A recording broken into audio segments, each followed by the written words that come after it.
Shalom, selamat pagi Bapak Ibu Saudara yang dikasihi Tuhan.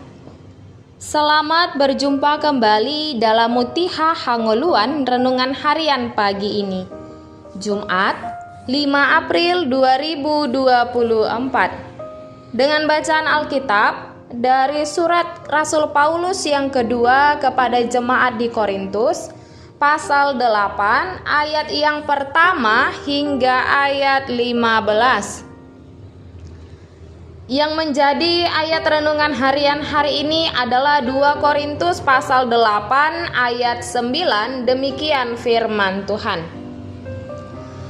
Karena kamu telah mengenal kasih karunia Tuhan kita Yesus Kristus, bahwa Ia yang oleh karena kamu menjadi miskin, sekalipun Ia kaya, supaya kamu menjadi kaya oleh karena kemiskinannya.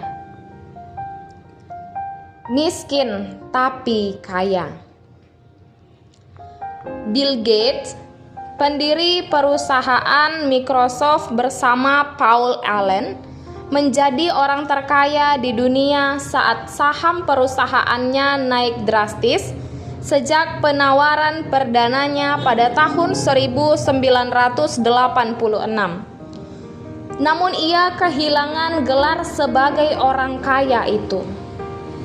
Salah satu penyebabnya adalah karena dia mendonasikan sebagian kekayaannya melalui yayasan filantropi yang didirikan bersama mantan istrinya Melinda pada tahun 2000.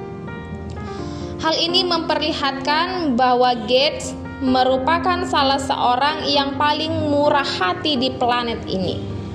Meskipun demikian, Gates masih menduduki peringkat 4 terkaya di dunia. Berbeda dengan Yesus, yang dengan sukarela bersedia menjadi miskin demi umat manusia. Ia merendahkan dirinya untuk menjelma menjadi manusia dan hidup di antara manusia yang berdosa. Ia yang ditinggikan di sorga menjadi hina di bumi. Ia yang bersinar terang sebagai Tuhan di sorga mengambil rupa manusia biasa di bumi. Ia yang menciptakan segala sesuatu disembelih oleh mereka yang Ia ciptakan. Ia yang sudah ada dari kekekalan bersedia mengalami kematian. Ia yang adalah kudus bersedia menanggung dosa.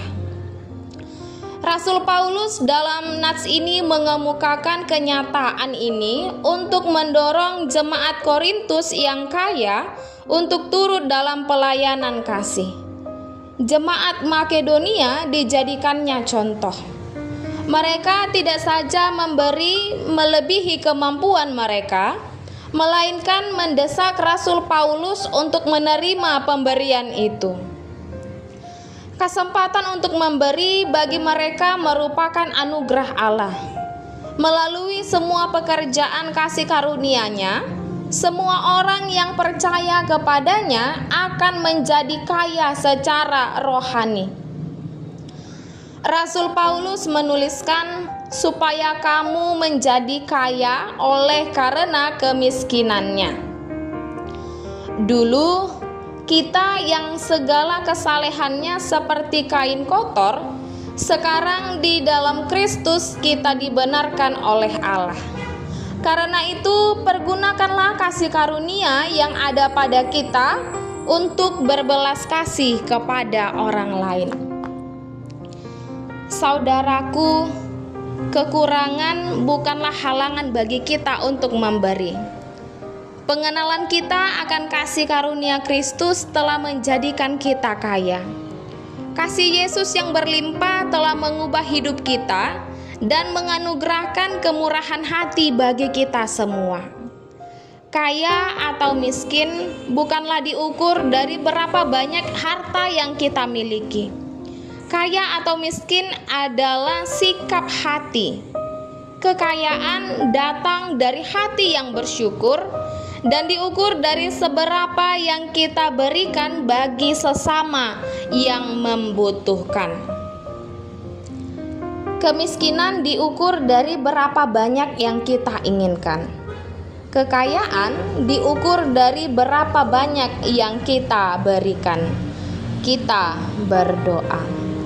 Ya Bapa, firman-Mu mengingatkan kami bahwa anugerah-Mu itu cukup bagi kami. Kami mau bermurah hati untuk memberkati dan membantu sesama, agar mereka juga dapat merasakan kasih Kristus. Amin. Renungan harian hari ini ditulis oleh Pendeta Rona Sri Rezeki Purba STH. Demikianlah renungan harian hari ini. Selamat beraktivitas. Tuhan Yesus memberkati. Shalom.